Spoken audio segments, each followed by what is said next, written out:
अभी तो घड़ी है परफॉर्मेंस की, अभी पीछे नहीं हट सकते। अब नहीं तो कब? अभी नहीं पढ़ेंगे ध्यान लगा के तो कब पढ़ेंगे? एग्जाम के पहले नहीं पढ़ेंगे तो कब? एनालिटिकल, एनालाइज करना दिमाग वाले लोग ही कर सकते।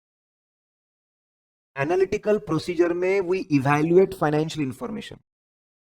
हम फाइनेंशियल इंफॉर्मेशन को चेक करते हैं। कैसे? 4 स्टेप है। पहले हम समझते हैं कि फाइनेंशियल इंफॉर्मेशन का एनालाइज करते हैं कि फाइनेंशियल इंफॉर्मेशन का क्या रिलेशनशिप है दूसरे फाइनेंशियल इंफॉर्मेशन से या नॉन फाइनेंशियल इंफॉर्मेशन से।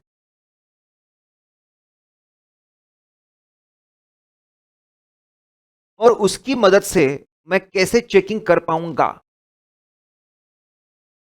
सर थोड़ा एग्जांपल देके बताओ। जैसे एग्जांपल, मुझे डेटर चेक करना है। मुझे पता है कि ये कंपनी के क्रेडिट सेल पिछले 3-4 साल में उसी लेवल पर चल रहे हैं, गवर्नमेंट डिपार्टमेंट का काम है इनका, और टर्म्स वैसे ही है। तो मुझे पता है कि इस साल के डेटर पिछले साल के डेटर से मैच होने चाहिए। मुझे डेटर चेक करना है और मुझे पता है कि इस साल का डेटर का रिलेशन पिछले सालों से है, सिमिलर होने चाहिए। I know relationship between current year debtor and previous year debtors. मुझे यह भी पता है कि इनका डेटर टर्नओवर रेशियो जो है वो 6 के अराउंड आता है। मेरे को डेटर से सेल्स का रिलेशन भी पता है। मेरे को डेटर का रिलेशन पिछले सालों से पता है। मुझे डेटर का रिलेशन सेल्स से पता है। अब मैं ये रिलेशन को यूज करता हूं। यही तो लिखा है एनालिटिकल प्रोसीजर में। हम लोग फाइनेंशियल इंफॉर्मेशन को चेक करते कैसे? स्टेप नंबर 1 में हम समझते कि ये फाइनेंशियल इंफॉर्मेशन दूसरे फाइनेंशियल इंफॉर्मेशन से कैसे रिलेटेड है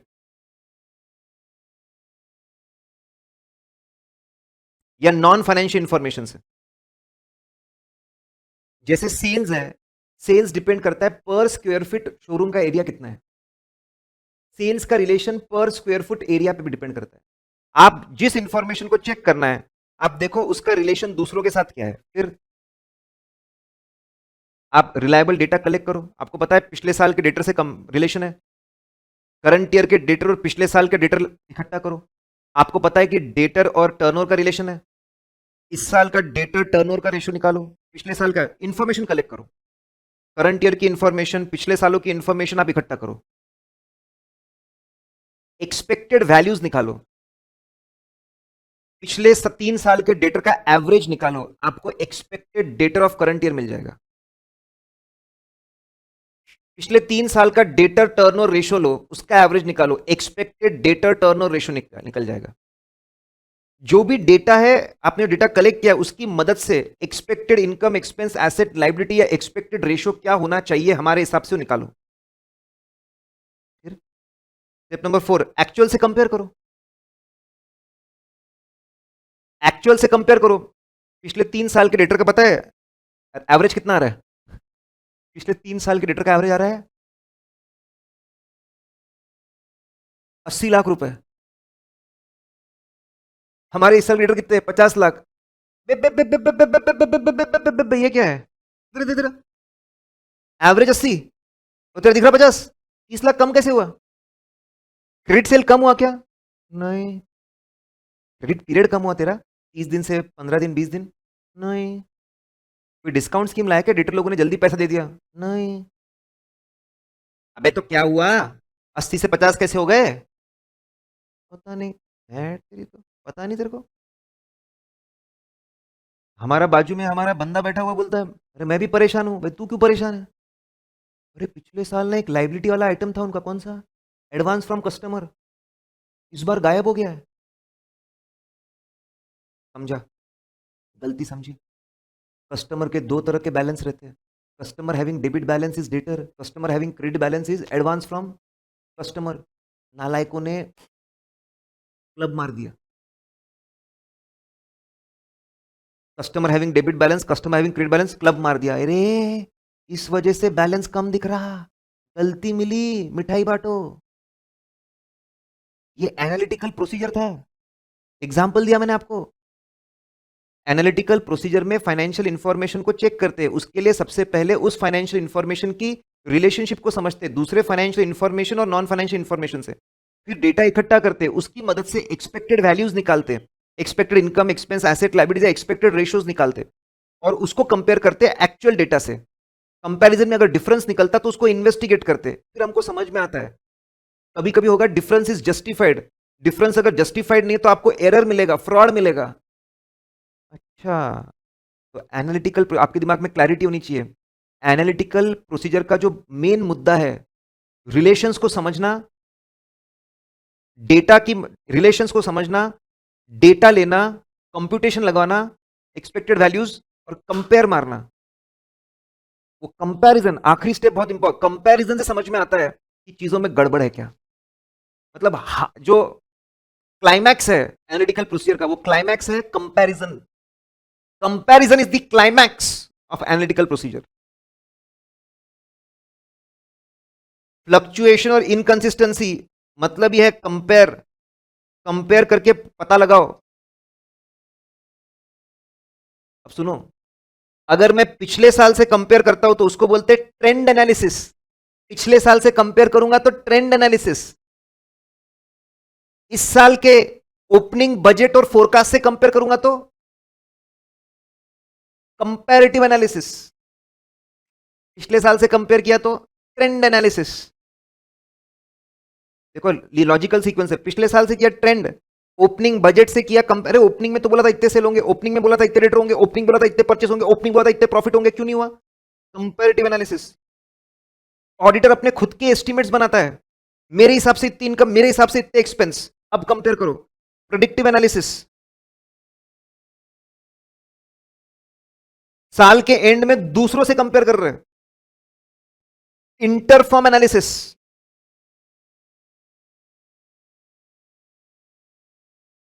फाइनेंशियल नॉन फाइनेंशियल दोनों तरह के रेशियोज यूज होते हैं।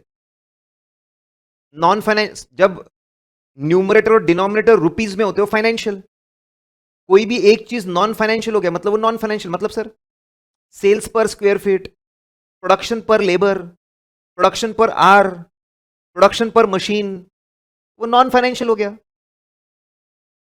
सिंपल कंपैरिजन हो सकते हैं, as simple as that, data को पिछले सालों से कंपेयर करो। कॉम्प्लिकेटेड कंपैरिजन भी हो सकते हैं। सर कैसे? Last thing for the day, मतलब कैसे? ये हमारी टोटल कॉस्ट है, ये हमारा क्वांटिटी प्रोड्यूस्ड है। प्लॉट करो कितना क्वांटिटी प्रोड्यूस किया, तो ग्राफ बनाओ, प्लॉटिंग करो। फिर line which is equi distance from all the points, line of regression निकालो, लाइन ऑफ रिग्रेशन कोरिलेशन निकालो। फॉर्मूला मिलेगा y is equal to A X plus B, total cost is equal to A into quantity plus B. Data plotting की, उससे equation निकाला। अब इसकी मदद से प्रेडिक्ट करो expected total cost for the year और उसको कंपेयर करो एक्चुअल से। ये हो गया कॉम्प्लिकेटेड एनालिसिस। मतलब निकालने का तरीका थोड़ा सा कॉम्प्लेक्स है। क्लाइमैक्स क्या है? क्लाइमैक्स क्या है? कंपैरिजन। अब techniques available as substantive analytical procedures. ये जो टेक्निक है, ये क्वेश्चन फेमस है और ये क्वेश्चन मैं आपको बता दूं दैट दिस क्वेश्चन ये ऐसे के अंदर नहीं दिया हुआ है लेकिन चैप्टर के अंदर दिया है, तो जबरदस्ती इसको पकड़ कर लाया गया है और चैप्टर के अंदर भरा गया है। इसको नहीं भी भरते तो भी चलता। तो टेक्निक्स, टेक्निक्स वर्ड ध्यान रखना क्योंकि इसी से सवाल पूछा जाता है। तो जब भी टेक्निक वर्ड आए तो आपके दिमाग में घंटियां बजनी चाहिए। Analytical procedures can be used at various places when they are used to substantiate financial data. Places के बाद comma. When they are used to substantiate financial data, it is called substantive analytical procedures. हम लोग पढ़ेंगे इसके बारे में। Analytical procedures को अलग अलग जगह पे हम लोग यूज कर सकते हैं, विल स्टडी। उसको प्लानिंग फेज में यूज कर सकते हैं, एग्जीक्यूशन स्टेज में यूज कर सकते हैं, फाइनलाइजेशन स्टेज में यूज कर सकते हैं। 3 अलग अलग स्टेजेस पे यूज कर सकते हैं। जब हम उसको एग्जीक्यूशन स्टेज पे यूज करते हैं, इनकम एक्सपेंस एसेट लायबिलिटी के सबूत इकट्ठा करने के लिए यूज करते हैं, इनकम एक्सपेंस एसेट लायबिलिटी बराबर है कि नहीं ये चेक करने के लिए यूज करते हैं, तो एनालिटिकल प्रोसीजर्स का नाम हो जाता है सब्सटेंटिव एनालिटिकल प्रोसीजर्स। इसके बारे में आपको और क्लैरिटी मिलेगी थोड़ी, सिर्फ अभी आप इतना समझिए, प्लानिंग स्टेज पे भी हम लोग रेशियोज, ग्राफ्स, कंपैरिजन का इस्तेमाल करते हैं। एग्जीक्यूशन फेज जब हम एक्चुअल एविडेंस कलेक्ट करते हैं उसके लिए भी यूज करते हैं, और आखिरी में जब हमको फाइनलाइज करना पड़ता है चीजें तब भी इसको यूज किया जाता है। तो जब इसको एग्जीक्यूशन फेज में यूज करते हैं, इनकम एक्सपेंस एसेट लायबिलिटी के सबूत इकट्ठा करने के लिए, तब इसको बोला जाता है सब्सटैंशिएट करने के लिए एनालिटिकल प्रोसीजर को यूज किया गया, सब्सटेंटिव एनालिटिकल प्रोसीजर। अगर आपको यूज करना है, ठीक है, एनालिटिकल प्रोसीजर्स को, तीन चीजें बहुत इंपॉर्टेंट होती है, सीडीई बोला हुआ है। क्रिएटिविटी, दिमाग चलना चाहिए कि प्रॉफिट का रिलेशन सेल्स से है, प्रॉफिट का रिलेशन पर स्क्वायर फुट जगह से है, प्रॉफिट का रिलेशन कितने सेल्स एग्जीक्यूटिव है उसके ऊपर डिपेंड करता है, प्रॉफिट का रिलेशन हिट्स पे है और ओला में नंबर ऑफ राइड्स पे है।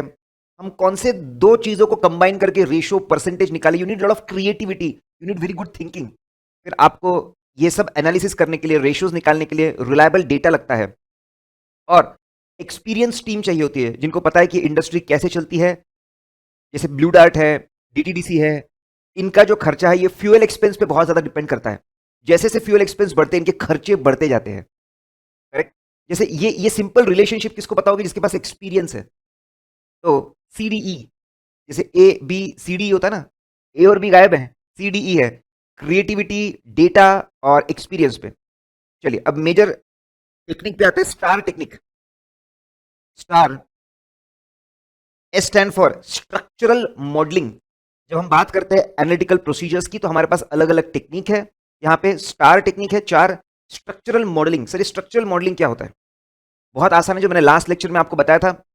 देखिए आप ग्राफ लीजिए, ग्राफ लीजिए, दो वेरिएबल्स को ग्राफ पे रखिए, डॉट्स डालिए और एक line which is equi distance from all the points निकालिए।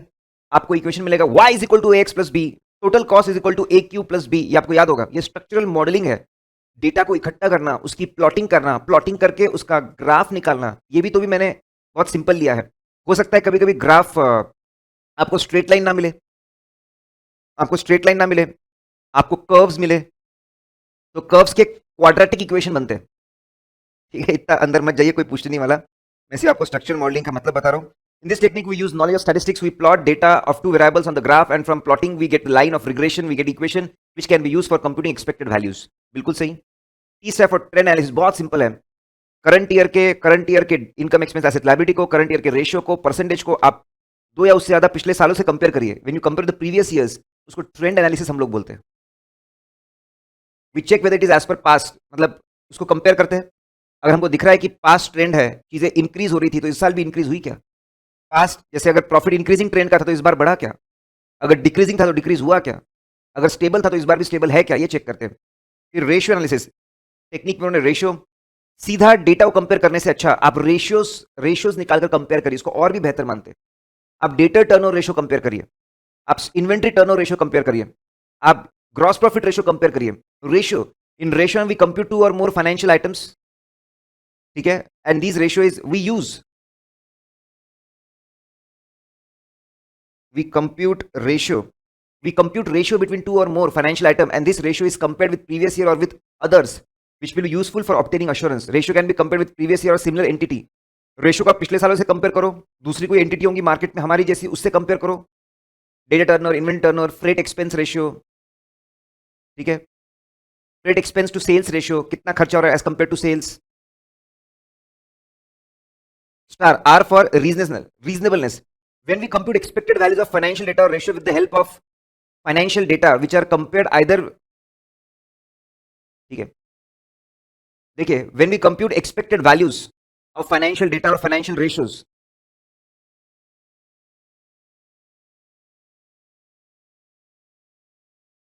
with the help of financial data which are compared either with previous or other markets, that is called as reasonableness test.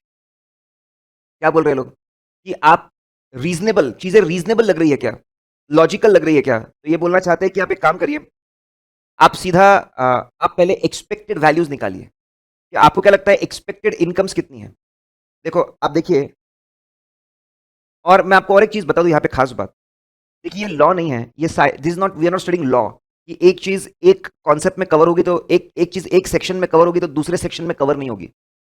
ठीक है, ये science भी नहीं है कि एक ये न्यूटन का पहला प्रिंसिपल, ये न्यूटन का दूसरा प्रिंसिपल, ये न्यूटन का तीसरा प्रिंसिपल। ये कॉन्सेप्चुअल डिस्कशन है, कॉन्सेप्चुअल डिस्कशन है।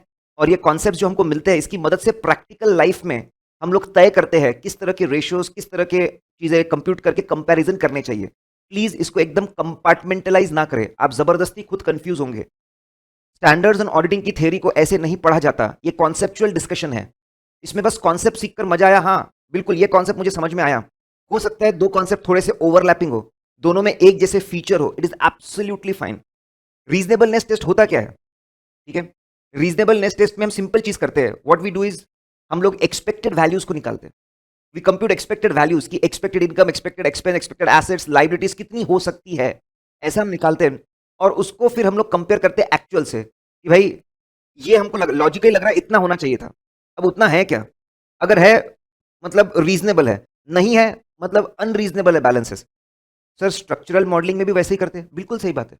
इसमें भी इक्वेशन निकालकर, जैसे मैं टोटल कॉस्ट का एग्जांपल लिया था, इसमें भी हम लोग expected total cost, expected values निकालते हैं। सर तो स्ट्रक्चरल मॉडलिंग में भी एक्सपेक्टेड वैल्यूज निकालते हैं, यहां पर भी वैसा निकालते हैं। हाँ लेकिन स्ट्रक्चरल मॉडलिंग में हम लोग ग्राफ्स को बहुत ज्यादा यूज करते हैं, इक्वेशंस को यूज करते हैं, तो एक फीचर है जहां पर भी आप इस तरीके से ग्राफ प्लॉटिंग करोगे, आप इक्वेशंस निकालोगे, तो मतलब उसमें स्ट्रक्चरल मॉडलिंग का कॉन्सेप्ट यूज किया जा रहा है।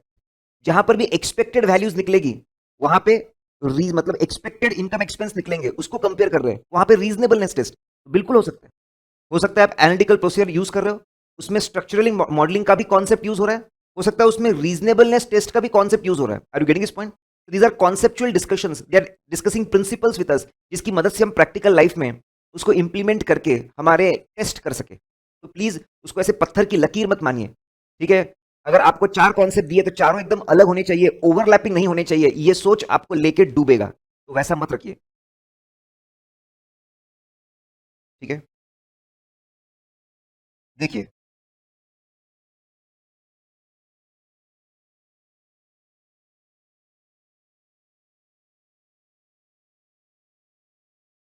यहां पे देखिए कंप्यूटिंग एक्सपेक्टेड एग्जांपल दिए हुए, आपको एग्जाम में पूछेंगे कि रीजनेबलनेस टेस्ट के कुछ एग्जांपल्स बताइए।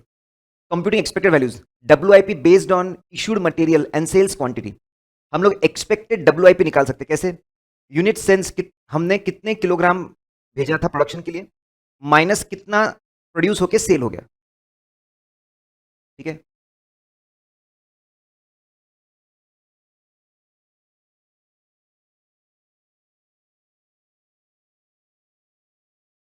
Units produced and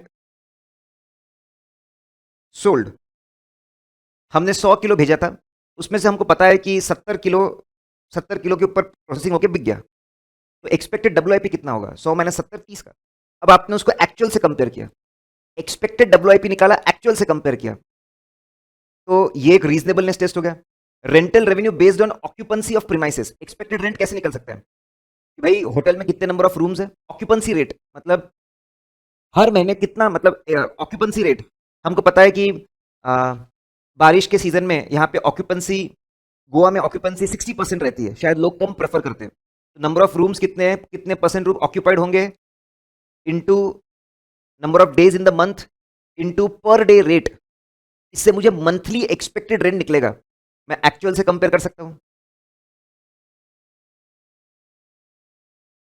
computing ratios,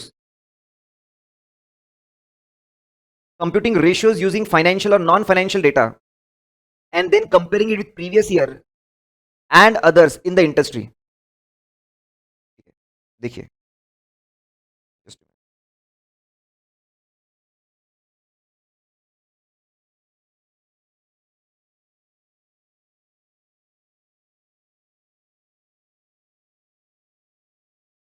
interest loan ratio, आप एक काम कर सकते हैं कि आप रेशियोज निकालिए, ऊपर की इसमें सीधा एक्सपेक्टेड वैल्यूज निकालिए, एक्चुअल से कंपेयर किए, आप रेशियोज भी निकाल सकते हैं। इंटरेस्ट टू लोन का रेशियो, ठीक है सर, मतलब आप बैंक में जाइए, इंटरेस्ट का खर्चा कितना था देखिए बैंक में, या फिर आप किसी भी कंपनी में जाइए, इंटरेस्ट एक्सपेंस कितना है देखिए, ऑन एन एवरेज साल भर लोन कितना था देखिए। यार इंटरेस्ट टू लोन का मेरा आ रहा है 12%, और बैंक का कितना रेट है, हाँ बैंक के अग्रीमेंट में 12% है, मतलब ठीक लग रहा है, वैसा करके देख सकते हैं। डिस्काउंट टू सेल्स का रेशियो, डिस्काउंट कितना दिया है divide by sales, official discount rate कितना है उससे कंपेयर करके देखो बराबर आ रहा है क्या। Raw material consume per unit produced, कितना रॉ मटेरियल कंज्यूम किया पर यूनिट प्रोड्यूस्ड, उसको कंपेयर करो आप दूसरों से। पर यूनिट कितना किलोग्राम रॉ मटेरियल कंज्यूम होता है वो देखिए, उसको दूसरों से कंपेयर करिए। वेस्टेज एंड स्क्रैप, वेस्टेज और स्क्रैप का percentage as compare to production, कि भाई 3% वेस्टेज है, 5% वेस्टेज है, 10% वेस्टेज है, और उसको आप कंपेयर करिए। देखिए एक्चुअली इसको आप ये आप कंप्यूटिंग एक्सपेक्टेड वैल्यूज और फिर उसके एग्जाम्पल है, और रेशियोज कंप्यूट करना, एक्सपेक्टेड रेशियोज और फिर उसकी एग्जाम्पल है।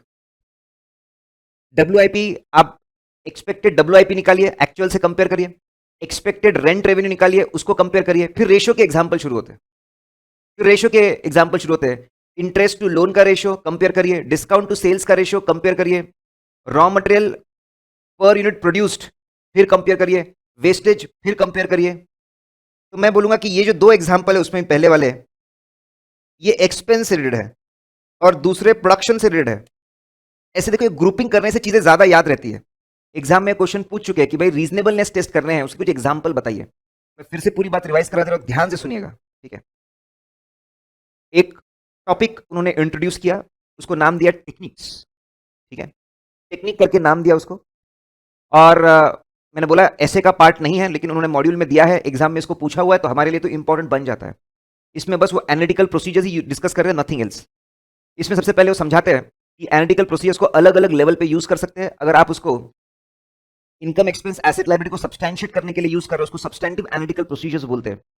क्रिएटिविटी, डेटा और एक्सपीरियंस पे डिपेंड करता है कि टीम कितने अच्छे से टेक्निक को यूज कर पाएगी। स्टार टेक्निक्स है, different forms of analytical procedures. Star technique, structural modelling, आप डेटा प्लॉटिंग और इक्वेशंस की मदद लेते हैं, तो वो स्ट्रक्चरल मॉडलिंग का कॉन्सेप्ट हो गया। मतलब स्ट्रक्चरिंग मॉडलिंग का कॉन्सेप्ट यूज कर रहे हो एनालिटिकल प्रोसीजर में। ट्रेंड, अगर आप पिछले सालों से कंपेयर करोगे, पिछले सालों से, तो वो ट्रेंड एनालिसिस माना, मतलब वो ट्रेंड एनालिसिस का कॉन्सेप्ट आप यूज कर रहे हो। जहां पर भी आप रेशियोज निकालोगे, मतलब एक अमाउंट नहीं, आप रेशियो निकाल, दो अमाउंट लेकर उसका रेशियो निकालकर फिर कंपैरिजन करते, तो रेशियो एनालिसिस का कॉन्सेप्ट आप यूज कर रहे हो।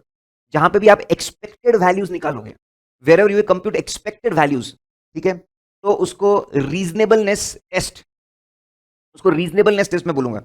यहां पर आप with the help of financial और नॉन फाइनेंशियल, आप एक्सपेक्टेड वैल्यूज निकाल रहे हो फाइनेंशियल नॉन फाइनेंशियल डेटा को यूज करके, और फिर आप कंपैरिजंस कर रहे हो, तो मैं उसको रीजनेबलनेस टेस्ट बोलूंगा। एक्सपेक्टेड वैल्यूज के दो एग्जांपल है, WIPP का एग्जांपल है कि भाई आप एक्सपेक्टेड WIP की क्वांटिटी निकालो, एक्चुअल से कंपेयर करो, इतना प्रोडक्शन में भेजा था, ठीक है, इतना प्रोडक्शन में हमने भेजा था, इतना हम लोग प्रोड्यूस करके बेच चुके, बचा हुआ एक्सपेक्टेड WIP मिलेगा, एक्चुअल से कंपेयर कर लो। आप एक्सपेक्टेड रेंट निकाल दो महीने का, फिर उसको एक्चुअल से कंपेयर कर दो।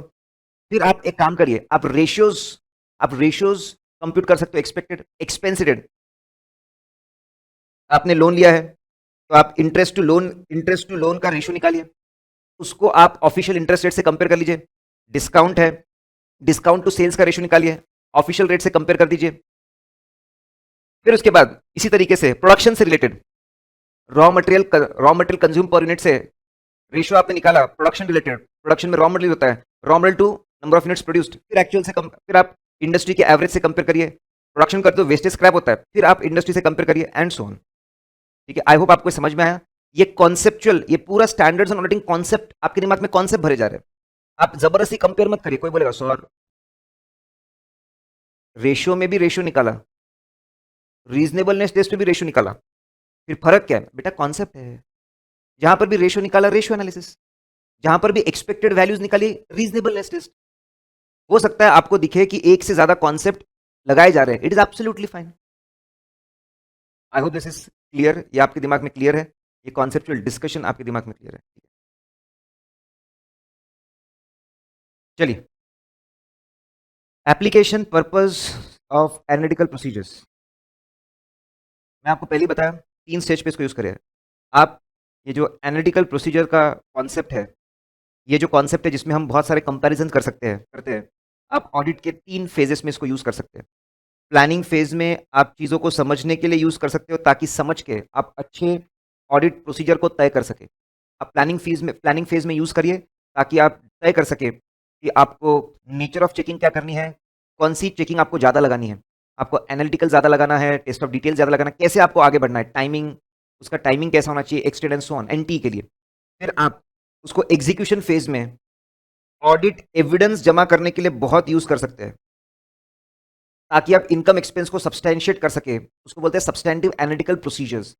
या फिर जब हम लोग ओवरऑल आखिरी में जाके हम फाइनल कंक्लूजन बनाते हैं, ओपिनियन बनाते हैं, उसमें आप इसको बहुत यूज कर सकते हो।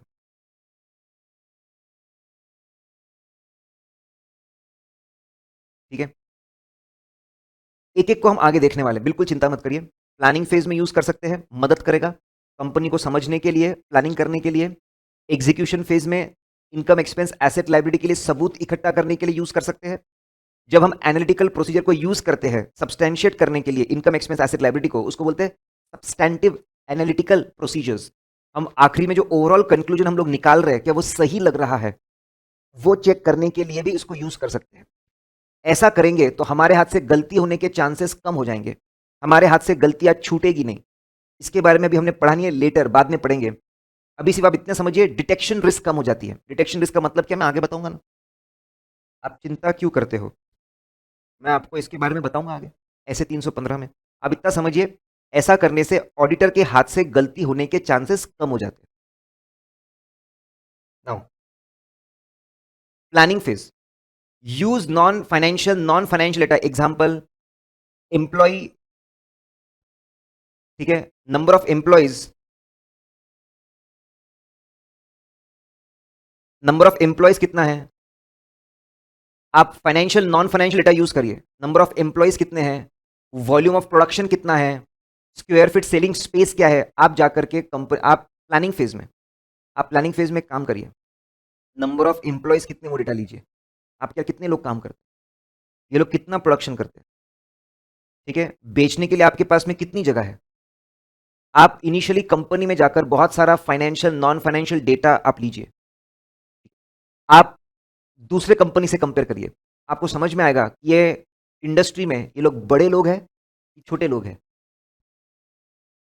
ठीक है, आपको समझ में आएगा ये लोग एफिशिएंट है, कम में ज्यादा कर पा रहे हैं, या फिर ये लोग इनएफिशिएंट है। जैसे एग्जांपल दे रहा हूं मैं, डी मार्ट, डी मार्ट के सिर्फ 220 स्टोर है, 220, ठीक है, और उसकी प्रॉफिटेबिलिटी रिलायंस रिटेल से ज्यादा है। आपको पता है रिलायंस रिटेल के कितने स्टोर है, 11,000 स्टोर है, 11,000। जैसे ही आप रिटेल इंडस्ट्री में जाओगे और कंपेयर करोगे डीमार्ट के 220 स्टोर, रिलायंस के 11,000, आपको एक फीलिंग आएगी कि यार डीमार्ट तो बहुत छोटा है, मतलब उसका मार्केट प्रेजेंस बहुत छोटा है। बिल्कुल सही हो, आपको कंपनी समझी कैसे, आपने जब उसके फाइनेंशियल नॉन फाइनेंशियल डेटा को दूसरों से कंपेयर किया, लेकिन आपने प्रॉफिट कंपेयर किए, अबे डीमार्ट के ज्यादा है। अरे तूफान लोग हैं लोग, एफिशिएंट लोग हैं ये लोग। तो आप एनालिटिकल प्रोसीजर्स को यूज कर सकते हो कंपनी समझने के लिए, कंपनी का बहुत सारा financial non financial data use करो, लो उसको दूसरों से देखो, तो आपको समझ में आएगा ये कंपनी की स्ट्रेंथ क्या है, ये कंपनी की वीकनेस क्या है, उनका धंधा समझ में आएगा। ठीक है, आप एक काम करिए, प्रीवियस ईयर से कंपेयर करिए। अरे इनके फिक्स एसेट्स बड़े भी दिख रहे हैं, अच्छा इस साल इन्होंने एक्सपेंशन किया है, ओके ओके ओके। इनका सेल्स बढ़ा हुआ दिख रहा है, अच्छा इस साल इन्होंने नए प्रोडक्ट्स लॉन्च किया है, okay okay okay. New development समझ में आएंगे, डेटा को इकट्ठा करके कंपेयर करने में प्लानिंग लेवल पर धंधा अच्छे से समझ में आएगा, न्यू डेवलपमेंट समझ में आएंगे। इससे आपको समझ में आएगा जहां जहां पे इनके वीक पॉइंट्स है, वहां पे अकाउंटिंग की, जैसे इन्वेंट्री इनका वीक पॉइंट है, इन्वेंट्री में अकाउंटिंग में गड़बड़ हो सकती है। इन्होंने एक्सपेंशन किया है तो कैपिटलाइजेशन की एंट्री चेक करनी पड़ेगी, नया प्रोडक्ट लॉन्च किया है तो उसके उसकी अकाउंटिंग चेक करनी पड़ेगी। धंधा समझने से वीक पॉइंट समझेंगे, धंधा न्यू डेवलपमेंट समझेंगे, इससे हमको रिस्की एरियाज कहाँ कहाँ पे गड़बड़ हो सकती है और रिस्की एरियाज मिल जाएंगे। प्लानिंग स्टेज में हम यही तो करते हैं, प्लानिंग स्टेज का काम ही ये होता है। प्लानिंग स्टेज में हम लोग रिस्क असेसमेंट करते हैं, जानकारी इकट्ठा करते हैं, रिस्क को पता करते हैं और फिर ये तय करते हैं किस तरह की, इसकी मदद से हम आगे जाके तय कर पाते हैं किस तरह की ऑडिट प्रोसीजर्स को लगाना है, कौन से एरिया में कम लगाना है, कौन से एरिया में ज़्यादा लगाना है, किस तरह की चेकिंग लगाना है। तो बिल्कुल सही बात है। अगर आप होनहार, बुद्धिमान, शक्तिमान हो तो आप एनालिटिकल प्रोसीजर्स में फाइनेंशियल, नॉन फाइनेंशियल डेटा को यूज़ करोगे, इसकी मदद से धंधा समझोगे, इसकी मदद से न्यू डेवलपमेंट समझोगे, आपको समझ में आएगा कहाँ पे बहुत एंट्रीज लगी होगी, कहाँ पे बहुत सारे एस्टिमेट्स बने होंगे, आपको रिस्की एरियाज मिल जाएंगे, आप उसके लिए उस तरीके से ज़्यादा nature, timing and extent of procedure तय कर सकते हो।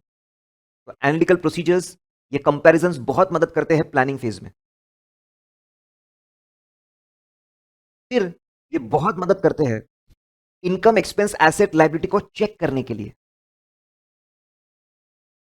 प्लानिंग फेज में तो मदद की, दिशा दिखाई हमको, डायरेक्शन दिखाई हमको, कहां पे कम, कहां पे ज्यादा। अब इनकम, एक्सपेंस, एसेट, लायबिलिटी को चेक करने में काफी मदद करते हैं, सीधा उसके एविडेंस निकालने में काफी मदद करते हैं। फिर से बता रहा हूं, जब आप एनालिटिकल प्रोसीजर के मदद से इनकम, एक्सपेंस, एसेट, लायबिलिटी के लिए सबूत इकट्ठा करो तो उसको बोलते हैं सब्सटैंशिएट करना। मतलब एनालिटिकल प्रोसीजर को सब्सटैंशिएट करने के लिए यूज कर रहे हैं, सब्सटैंटिव एनालिटिकल प्रोसीजर्स। ठीक है, यहां पे लिखा है कि देखिए, सब्सटैंशिएट करने के लिए हम एनालिटिकल प्रोसीजर्स को भी यूज कर सकते हैं, टेस्ट ऑफ डिटेल्स को भी यूज करते हैं। हम जानते हैं इस बात को, मैंने आपको बताया कोर ऑडिट प्रोसेस में सब्सटैंशिएट करने के लिए दो चीजों को यूज करते हैं, एनालिटिकल और टेस्ट ऑफ डिटेल। तो बोले बिल्कुल सही है, ऑडिट करते वक्त हम दोनों को यूज करते हैं, दोनों का कॉम्बिनेशन यूज कर सकते हैं। वी यूज वी हम लोग दोनों कॉम्बिनेशन यूज करते हैं। कहीं पे सिर्फ सब्सटैंटिव एनालिटिकल लगाते हैं, कहीं पे सिर्फ टेस्ट ऑफ डिटेल लगाते हैं, कहीं पे उनका कॉम्बिनेशन लगाते हैं, थोड़ा सब्सटैंटिव, थोड़ा टेस्ट ऑफ डिटेल्स। ठीक है, एग्जाम्पल्स दूंगा, बिल्कुल चिंता मत करिए। अब हमारे मन में सवाल आता है, ठीक है, हम दोनों को यूज कर सकते हैं, अच्छी बात है। अगर हमने तय किया, अभी तो ऐसे 520 पढ़ रहे हैं, अगर हमने तय किया कि हम एनालिटिकल प्रोसीजर की मदद से इनकम, एक्सपेंस, एसेट, लायबिलिटी को सब्सटैंशिएट करना चाहते हैं, आप ज्यादा टेक्निकल यूज करना है तो ट्रांजैक्शन बैलेंस डिस्क्लोजर को अगर आप चेक करना चाहते हो तो आप कैसे आगे बढ़ोगे। 4 स्टेप का प्रोसेस है जो आपको बड़े आसानी से समझेगा, क्योंकि हमने डेफिनेशन भी ऐसे ही पढ़ी। नंबर 1, पहले आपको देखना पड़ता है कि क्या एनालिटिकल प्रोसीजर सूटेबल है क्या for given assertion. Is it suitable for the assertion which we want to check, जिस असर्शन में रिस्क है। ठीक है सर, मतलब एग्जांपल दे रहा हूं मैं, अगर मुझे ये चेक करना है कि सेल्स कमीशन बराबर है क्या। मुझे पता है कि कंपनी में स्ट्रिक्ट रूल है, सेल्स का 5% कमीशन सेल्स एग्जीक्यूटिव को मिलता है, 5%, 5% फिक्स रूल है। मुझे पता है कि कमीशन का स्ट्रांग रिलेशन है सेल्स के साथ। जहां पे ऐसे स्ट्रांग रिलेशंस होते हैं, डिफाइंड रिलेशन होते हैं, ऑफिशियल रिलेशन होते हैं, वहां पे हमने रेशियोज यूज करने चाहिए। तो एक काम करता हूं, मैं कमीशन लेता हूं total, divide by total sales करता हूं, जो आएगा पूरा हर महीने का और कंपनी के पूरे साल का, वो 5% के आसपास आना चाहिए। अगर वो 5% के बहुत क्लोज है, आसपास एकदम मैच हो रहा है, मतलब मेरे मन में विश्वास पैदा होगा सेल्स कमीशन सही है। इसका मतलब सेल्स कमीशन चेक करने के लिए एनालिटिकल प्रोसीजर इज सूटेबल, उसका अमाउंट चेक करने के लिए इट इज सूटेबल। लेकिन अगर मुझे कंपनी के प्रॉपर्टी के ओनरशिप में रिस्क लग रही है, मेरे को लग रहा है इनकी ओनरशिप में दिक्कत है, इनके टाइटल क्लियर नहीं है, यहां पे मैं एनालिटिकल प्रोसीजर की मदद नहीं ले पाऊंगा। मुझे मुझे लीगल डॉक्यूमेंट्स पढ़ने पड़ेंगे, लॉयर से पूछताछ करनी पड़ेगी, देख इनका टाइटल क्लियर है ना, कोई गड़बड़ तो नहीं है, कोई डिस्प्यूट तो नहीं है, मतलब टेस्ट ऑफ डिटेल्स लगाना पड़ेगा। अगर आप एनालिटिकल प्रोसीजर को कहीं पर भी यूज करना चाहते हैं तो पहले आप देखो स्टेप नंबर 1 में, इज इट सूटेबल, क्या वो असर्शन चेक करने के लिए सूटेबल है क्या। एनालिटिकल प्रोसीजर हर जगह काम आए जरूरी नहीं है, ओनरशिप चेक करने में काम नहीं आएगा, एग्जिस्टेंस चेक करने में काम नहीं आएगा। अगर तो स्टेप नंबर 1 में अगर किसी एरिया के लिए सूटेबल है, किसी ट्रांजैक्शन बैलेंस डिस्क्लोजर के लिए सूटेबल है, अगर उसके असर्शन के लिए सूटेबल है, तो स्टेप नंबर 2, आपको रिलायबल डेटा, आपको देखना पड़ेगा कि आपके पास में रिलायबल डेटा है क्या। अगर एनालिटिकल प्रोसेस को लगाना है तो data is extremely important. Reliable data है क्या जिसकी मदद से आप एक्सपेक्टेड वैल्यूज निकाल सको, कंपैरिजन के लिए जो वैल्यूज लगती है वो आप निकाल सको। रिलायबिलिटी ऑफ डेटा, क्या कंपनी के पास में अच्छा सॉफ्टवेयर है जो डेटा कैप्चर करता है, प्रोसेस करता है, डेटा जनरेट करता है। फिर आपको एक्सपेक्टेड वैल्यूज को, एक्सपेक्टेशंस को कंप्यूट करना पड़ेगा, डेवलप करना पड़ेगा। कभी कभी जो एक्सपेक्टेशंस होते हैं वो रेंज में होते हैं कि बैड डेट एक्सपेक्टेड है एक रेंज में, वो रेंज प्रिसाइज होना चाहिए। आप बोलेंगे बैड डेट हो सकता है 5 लाख से 5 करोड़, 5 लाख से 5 करोड़ इतना बड़ा रेंज रहेगा, हर चीज वो रेंज में कवर हो जाएगी, तो क्या हर चीज को सही बोल देंगे? नहीं, थोड़ा प्रिसाइज होना चाहिए। 55 लाख से 60 लाख के बीच में प्रोविजन फॉर बैड डेट होना चाहिए, हाँ ठीक है। कभी कभी एक्सपेक्टेड वैल्यूज इंडिविजुअल अमाउंट नहीं रहती, इट इज इन रेंज।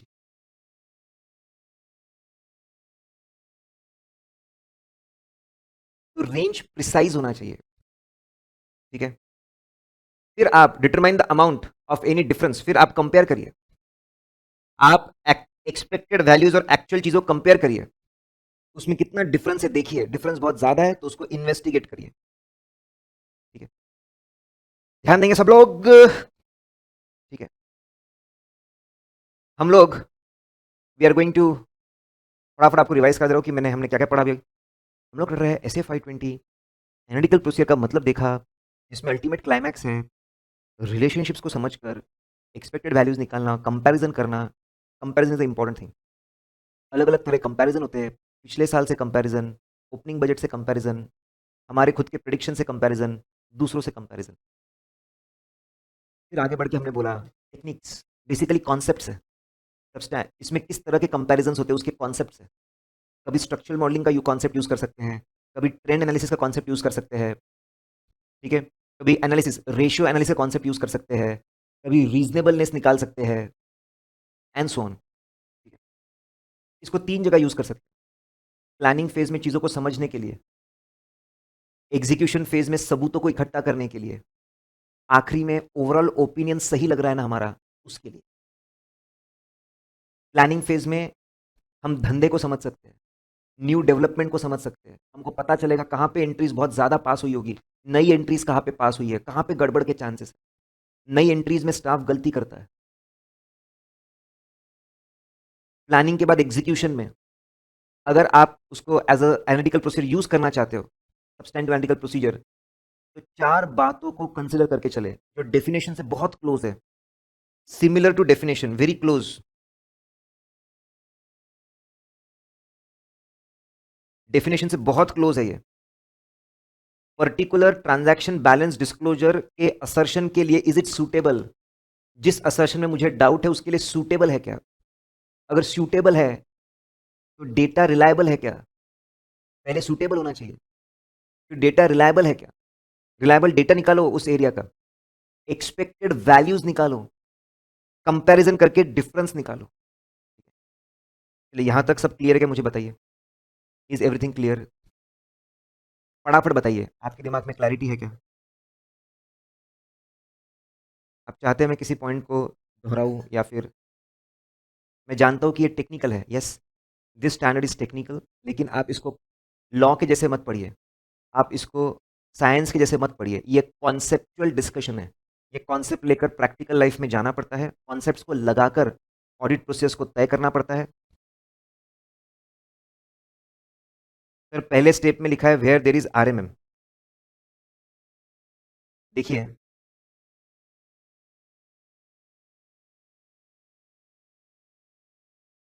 हम लोगों ने कोर ऑडिट प्रोसेस में पढ़ा था, पहले हम रिस्क पता करते हैं, कौन से असर्शन में प्रॉब्लम है वो पता करते हैं, फिर डिसाइड करते हैं कि उस असर्शन को कैसे चेक करना, ठीक है। यहां पर वही लिखा है कि आपको रिस्क असेसमेंट फेज में रिस्क मिली होगी, पर्टिकुलर ट्रांजैक्शन बैलेंस डिस्क्लोजर के कौन से असर्शन में प्रॉब्लम है ये आपको मिला होगा।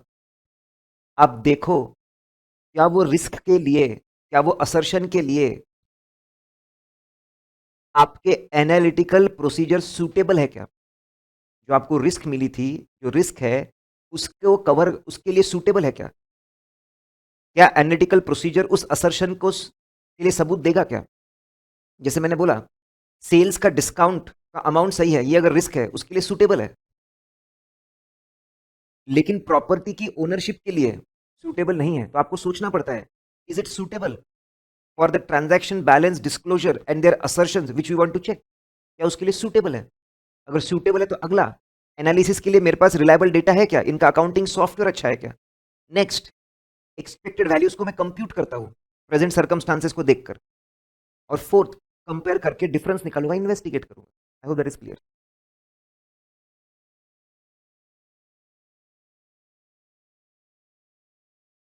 अब हम लोग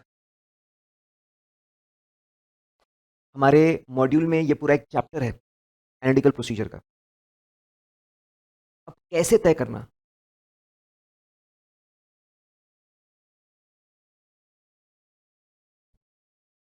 कैसे तय करना कि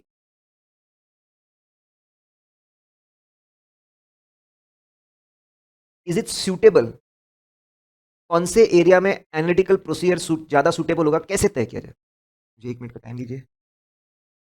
चलिए, देखिए हम लोग कंटिन्यूस रिसर्च करते रहते थे और ऐसा लगता है किसी दूसरे चार्ट में और ज़्यादा मज़ा आएगा। तो देखिए मैंने वहाँ पे लिखा है, आपको ये चार्ट जब आपके पास थोड़ा समय हो तो आप इसको लिख लीजिएगा, मैं आपको बता रहा हूँ क्या कॉन्सेप्ट है। देखिए, अब एक एक कॉन्सेप्ट के अंदर हम लोग जाएंगे। पहले हमको, जैसे हमने बोला कि अगर आपको किसी एरिया किसी असर्शन के लिए, किसी एरिया किसी असर्शन के लिए सूटेबल है कि नहीं तय करना पड़ता है। कैसे तय करना सूटेबल है कि नहीं, इट इज़ अ क्वेश्चन। कैसे तय करना सूटेबल है कि नहीं। शॉर्टकट है विराट, विराट। ठीक है, लेट्स सी, पहले समझ लीजिए चीज़ों को। तो हम लोग मैनेजर है टीम के, और जूनियर हमारे पास आया है, सर इस एरिया के लिए मैं एनालिटिकल प्रोसीजर यूज़ करूँ कि टेस्ट ऑफ डिटेल्स यूज़ करूँ, प्लीज़ गाइड करिए ना सर। हम बोलते देख बेटा, मैं तेरे को गुरु मंत्र देता हूँ, तेरे को प्रिंसिपल्स देता हूँ, वो तू प्रिंसिपल्स समझ ले और तू फिर उसको लगा करके तय करना कि इस असर्शन के लिए, इस ट्रांजैक्शन बैलेंस डिस्क्लोजर के लिए, इस असर्शन के लिए, उनके असर्शन के लिए क्या यूज़ करना। देख, तेरे पास में ट्रांजैक्शन बैलेंस डिस्क्लोजर के जो असर्शंस होते हैं वो चेक करने के लिए तेरे पास दो ऑप्शन है। उनके एविडेंसेस निकालने के लिए तेरे पास दो ऑप्शन है, या तो एनालिटिकल लगा या तो टेस्ट ऑफ डिटेल लगा। अब कहाँ पे तू एनालिटिकल को ज़्यादा यूज़ करेगा वो मैं तेरे को समझा रहा हूँ। तेरे को जहाँ पे ऐसा दिखे कि वॉल्यूमनस ट्रांजैक्शन है, बहुत ह्यूज वॉल्यूम में काम हो रहा है, और डेटा के बीच में प्रेडिक्टेबल रिलेशनशिप हो, जहाँ तेरे को ऐसा दिखे कि बहुत वॉल्यूम में काम हो रहा है, बहुत वॉल्यूम में काम हो रहा है, और तेरे को डेटा के बीच में प्रेडिक्टेबल रिलेशनशिप लग रहा है, तो वहाँ पे ना तू एनालिटिकल प्रोसीजर्स को ज़्यादा यूज़ कर। एग्जाम्पल दे रहा हूँ तेरे को, देख, 50,000 डिपॉजिट्स है, एक ब्रांच है, वहां पे 50,000 लोगों ने 50,000 डिपॉजिट्स किए गए हैं बैंक में। बाप रे, 6 लाख एंट्रीज है इंटरेस्ट देने की, बाप रे। एफडी का इंटरेस्ट फिक्स्ड है, मैथमेटिकल रिलेशनशिप एकदम प्रिडिक्टेबल है, इंटरेस्ट और डिपॉजिट के बीच में फेविकोल का जोड़ है, टूटेगा नहीं। ये सिचुएशन कैसी है, सिचुएशन कैसी है, high volume and predictable relation. तो एक काम कर, ठीक है, तो कितने डिपॉजिट से ऑन एन एवरेज, कितने डिपॉजिट से ऑन एवरेज बोले, ठीक है। एक काम कर, तो कितना टोटल इंटरेस्ट है बोले, एक्चुअल इंटरेस्ट, ऑन एवरेज कितने डिपॉजिट है, तो इंटरेस्ट रेट निकाल कि एवरेज इंटरेस्ट रेट कितना निकलता है, एवरेज इंटरेस्ट रेट कितना होता है वो तो निकाल। कंप्यूट एवरेज इंटरेस्ट रेट, और उसको तू ऑफिशियल रेट से कंपेयर कर। अरे, एवरेज मैंने निकाला, एवरेज 8% के आसपास है, ऑफिशियल रेट भी 8% है, मन मन में सुकून मिलता है, सही लग रहा है, इंटरेस्ट सही लग रहा है, इसमें कुछ ग्रॉसली रॉन्ग नहीं है। ऐसे सिचुएशन में हमने ज्यादा लगाना चाहिए, ऐसे सिचुएशन में हमने ज्यादा लगाना चाहिए मोर सब्सटेंटिव एनालिटिकल प्रोसीजर्स, जहां पे वॉल्यूम बहुत ज्यादा हो और प्रेडिक्टेबल रिलेशनशिप बहुत अच्छी है, वहां पे ज्यादा एनालिटिकल प्रोसीजर्स लगाइए। टेस्ट ऑफ डिटेल्स कम रख सकते हो। ओ, जूनियर को मजा आया, fit, volume plus predictable relationship, जहां पर भी दिखेगा एनालिटिकल एनालिटिकल एनालिटिकल लगाऊंगा। टेस्ट ऑफ डिटेल मतलब एक एक एंट्री को चेक करने वाला काम कम करूंगा। मजा आ गया सर, क्या गुरु मंत्र दिया आपने। आगे बताओ। फिर तू देख, रिस्क ऑफ मटेरियल मिसस्टेटमेंट कितनी है और कौन सा असर्शन इन्वॉल्व है। रिस्क हाई लेवल है, लो लेवल है, और कौन सा असर्शन इन्वॉल्व है। ठीक है, कंपनी का इलेक्ट्रिसिटी बिल वाला एरिया है, इलेक्ट्रिसिटी बिल, इंटरनल कंट्रोल्स बड़े स्ट्रांग है, बड़े स्ट्रांग है, जबरदस्त उनका सिस्टम है। एक सॉफ्टवेयर है जिसमें सिर्फ आपको हर महीने की एंड की रीडिंग डालनी पड़ती है। सॉफ्टवेयर खुद एक्सपेक्टेड इलेक्ट्रिसिटी बिल डिफरेंस निकालता है, कितने यूनिट कंज्यूम्ड है, उसको पता है, सीधा ऑनलाइन उठाता है स्लैब रेट्स, कंप्यूट करता है, एक्सपेक्टेड इलेक्ट्रिसिटी बिल कितना होगा, एक्चुअल से कंपेयर करता है, अगर डिफरेंस 5% से नीचे कम है, चेक प्रिंट करता है। क्या सॉफ्टवेयर है, जबरदस्त सिस्टम है। गलती होने के चांस बहुत कम है, गलती होने के चांस बहुत कम है, सिस्टम बहुत स्ट्रांग दिख रहा है। मुझे चेक करना है कि सारे बिल ओवरऑल अमाउंट कंप्लीट लग रहा है ना, कुछ छूटा नहीं, सही लग रहा है ना। मतलब ये ऐसा एरिया है जहां पे रिस्क लो है और मुझे कंप्लीटनेस चेक करना है। कंप्लीटनेस एक ऐसा असर्शन है जिसके लिए एनालिटिकल प्रोसीजर सूटेबल है। एक तो रिस्क लो है, रिस्क लो है, ठीक है, रिस्क बहुत ज्यादा नहीं है, मीडियम लेवल रिस्क है, लो लेवल रिस्क है, ऊपर से मुझे कंप्लीटनेस असर्शन चेक करना है जिसके लिए जनरली एनालिटिकल प्रोसीजर सूटेबल होती है।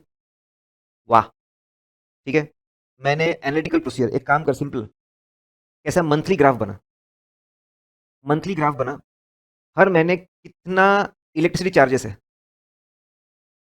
और एक ग्राफ प्लॉट कर, क्योंकि मुझे पता है कि इलेक्ट्रिसिटी चार्जेस का रिलेशन किसके साथ है, यूनिट्स प्रोड्यूस्ड। उसका भी मंथली ग्राफ प्लॉट कर, अगर दोनों एक साथ बढ़ते हैं, एक साथ गिरते हैं, हेंस प्रूव्ड इलेक्ट्रिसिटी चार्जेस सही लग रहा है, कंप्लीट लग रहा है, अप्रोप्रिएट लग रहा है। अच्छा, अगर तेरे को एनालिटिकल प्रोसीजर सूटेबल है क्या देखना है, तो देख वहां पे रिस्क कितनी है और कौन सा असर्शन इन्वॉल्व है।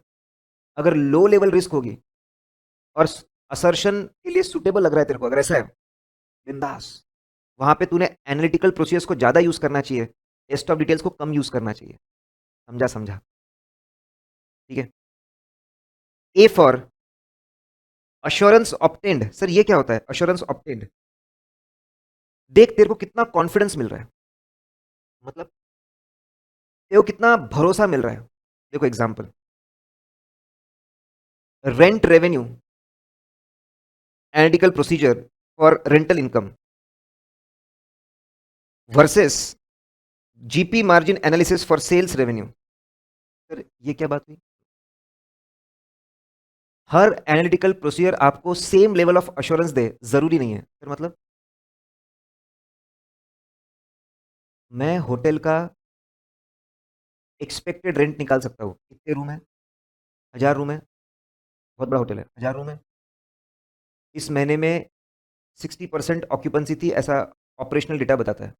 1000 × 60%, कितने महीने में दिन थे, 28 दिन थे, फरवरी, इंटू रूम रेंट कितना था, इतना था, एक्सपेक्टेड रूम रेंट निकला, एक्चुअल से कंपेयर किया, दोनों नज़दीक है, दिल खुश हो गया।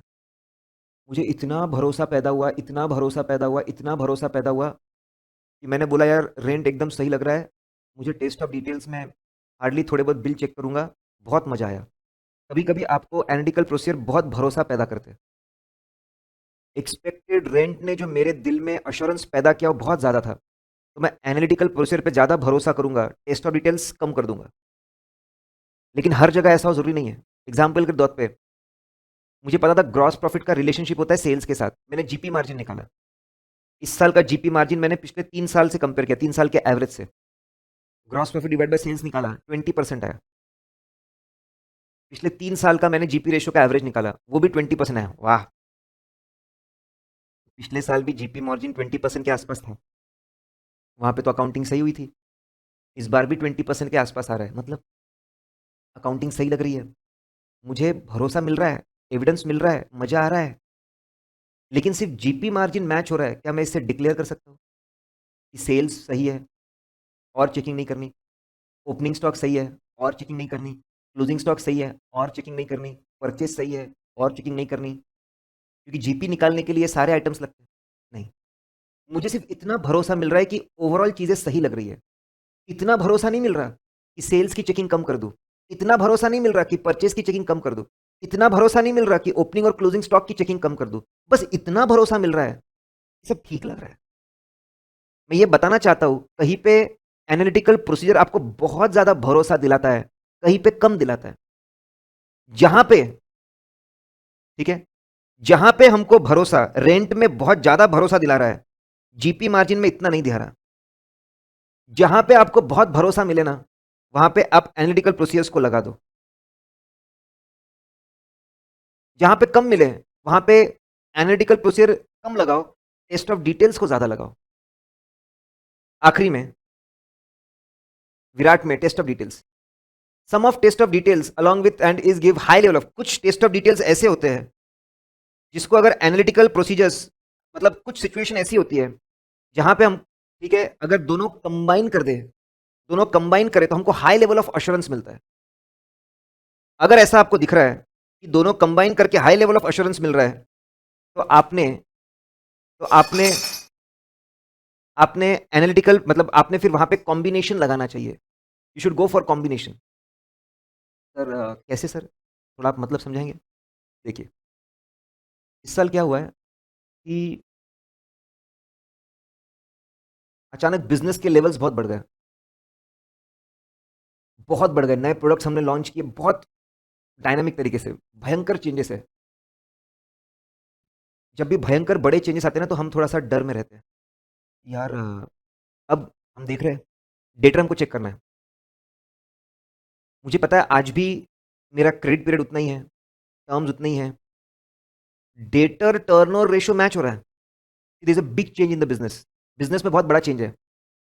आज भी डेटर टर्नओवर रेशियो पुराने पिछले सालों से मैच हो रहा है। मेरे मन में विश्वास पैदा हो रहा है, लेकिन बैक ऑफ द माइंड क्या है, ये पगले, इतने बड़े बड़े चेंजेस है, तू क्या सिर्फ डेटा डेटा खेल के खत्म कर देगा क्या?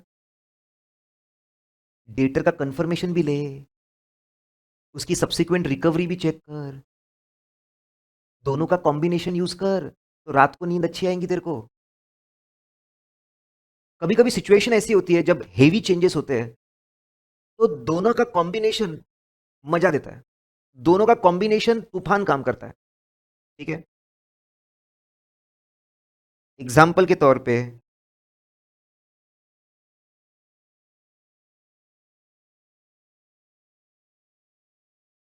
इंक्रीज इन बिजनेस एक्टिविटी, इसमें आप डेटर्स के लिए आप दोनों यूज करो, डेटर टर्नओवर रेशियो और कंफर्मेशन। देखो, इस पे शॉर्ट नोट ट्रू फॉल्स सब आता है, ध्यान सुन लो, वापस समझा रहा हूँ पूरी चीज। विराट, कैसे तय करना कि किसी एरिया में एनालिटिकल को ज्यादा लगाओ कि टेस्ट ऑफ डिटेल को ज्यादा लगाओ? विराट के बारे में सोच, वॉल्यूम और प्रिडिक्टेबल रिलेशन तेरे को जहां मिले, बिंदास एनालिटिकल लगा, analytical analytical analytical analytical analytical. Bank में इंटरेस्ट का एग्जांपल है। आर रिस्क, अगर रिस्क लो है, लो रिस्क है, और असर्शन अच्छे से चेक हो रहा है, इलेक्ट्रिसिटी वाला एग्जांपल है, एनालिटिकल लगा, एनालिटिकल। अश्योरेंस, बहुत अश्योरेंस मिल रहा है, बहुत मजा आ रहा है, बहुत कॉन्फिडेंस मिल रहा है, दिल खुश हो जा रहा है, एनालिटिकल ज्यादा लगा। ई टेस्ट ऑफ डिटेल्स। कुछ एरिया ऐसे होते हैं स्पेशली जहां पे हेवी चेंजेस पैदा हुए हैं, वहां पे टेस्ट ऑफ डिटेल्स और एनालिटिकल का कॉम्बिनेशन अच्छा काम करता है, वहां दोनों को लगा तो मजा आएगा। अच्छा, अब समझा कैसे तय करना, क्या ज्यादा लगाओ, एनालिटिकल, टेस्ट ऑफ डिटेल्स। ठीक है, मैं जानता हूं बच्चों ये टेक्निकल होता है, लेकिन एक बार ध्यान से सुनोगे, फिर आप ऑडियो सुनोगे, तो दिल में मन में क्लैरिटी पैदा होगी।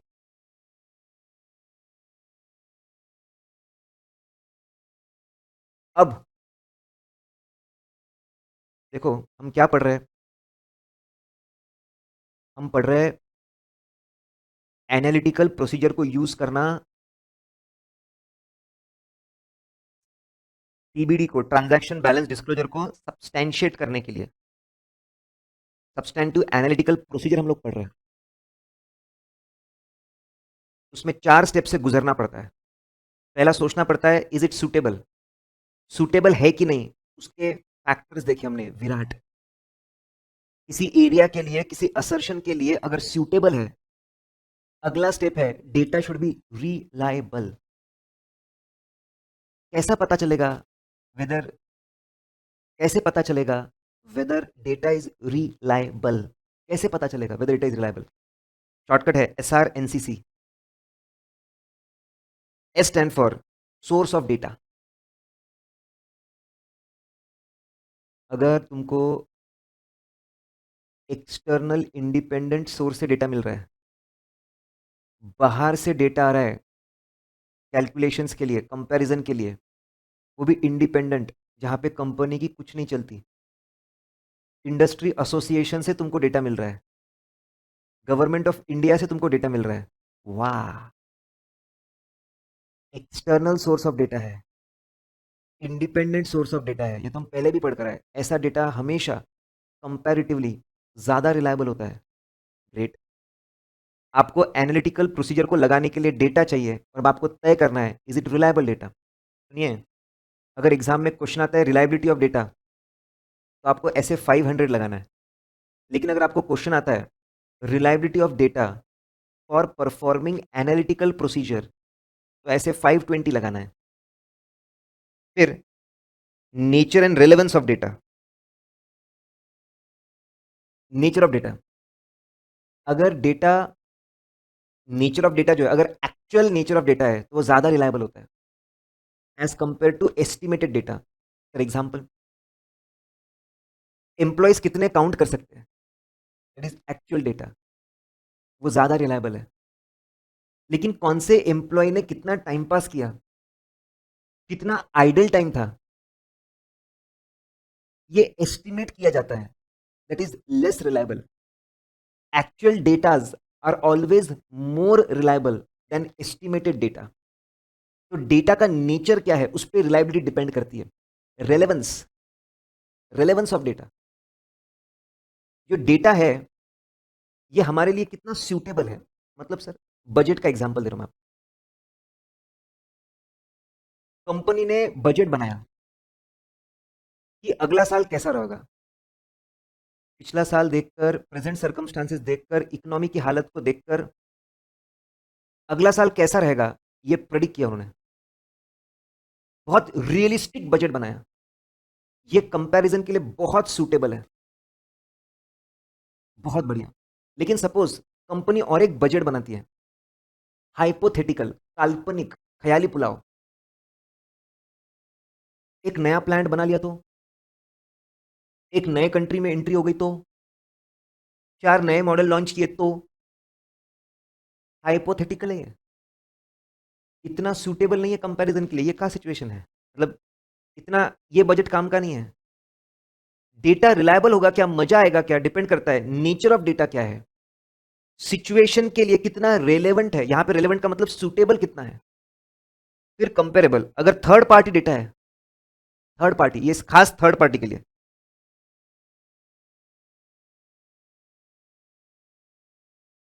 अगर हमारी कंपनी भी प्रोडक्ट ए बनाती है, उनकी कंपनी भी प्रोडक्ट ए बनाती है, और दोनों का बनाने का तरीका सेम है, एकदम सेम टू सेम, बहुत मजा आएगा कंपैरिजन में, बहुत मजा आएगा।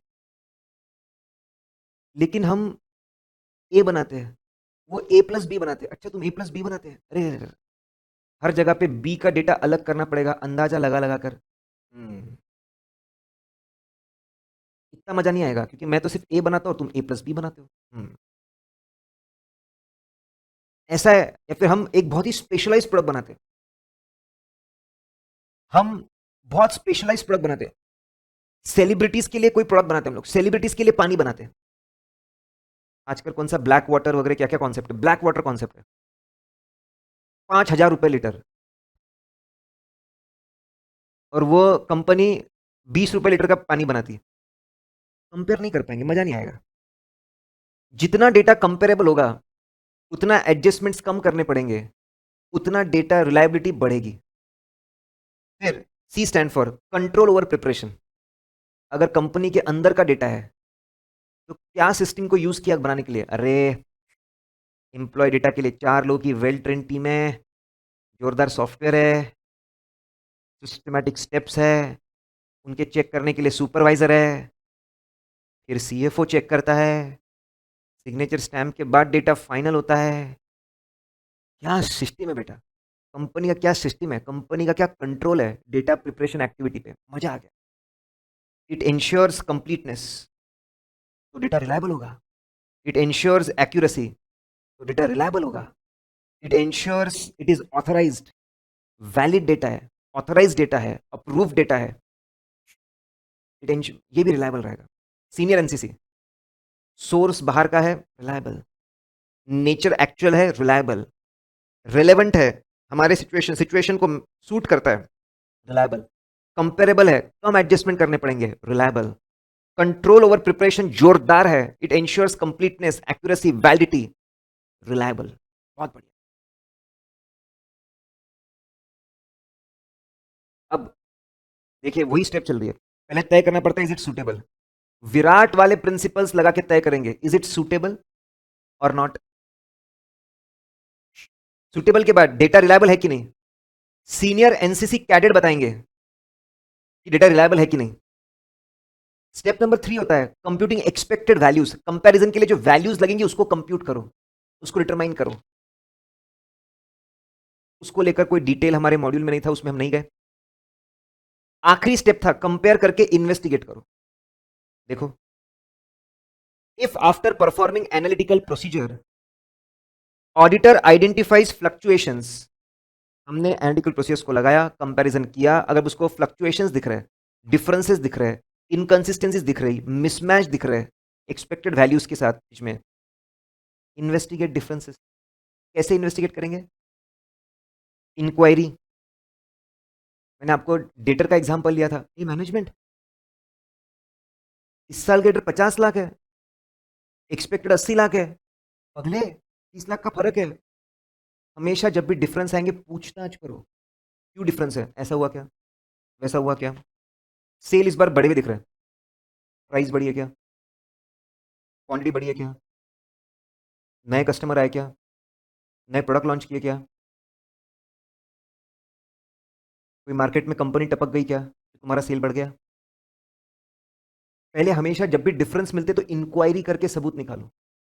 जब आप इंक्वायरी से संतुष्ट नहीं हो, आपको रिस्पॉन्स नहीं मिल रहा बराबर, मजा नहीं आ रहा, फिर आप उसके अलावा दूसरी प्रोसीजर को लगाओ। उससे बोला अदर, दिल पे मत लो, अदर कोई टेक्निकल वर्ड नहीं है। इंक्वायरी, फिर आप अदर, मैनेजमेंट से इंक्वायरी में मजा नहीं आ रहा, दूसरे लोगों से पूछताछ कर सकते हो, रिकॉर्ड्स को अच्छे से चेक कर सकते हो। When management is not giving explanation और एक्सप्लेनेशन इज इनएडिक्वेट, तब आप लगाओ अदर ऑडिट प्रोसीजर्स को। ठीक है, समझ में आया? एनालिटिकल प्रोसीजर में सबसे पहले अगर डिफरेंस निकले तो इंक्वायरी को लगाएंगे, और इंक्वायरी में अगर जवाब नहीं मिल रहा है, मजा नहीं आ रहा, तो अदर ऑडिट प्रोसीजर में जाएंगे। Done done done. नाउ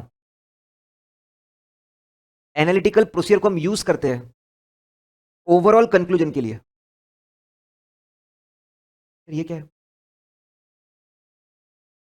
देखिए, आप पूरा ऑडिट कर चुके हो,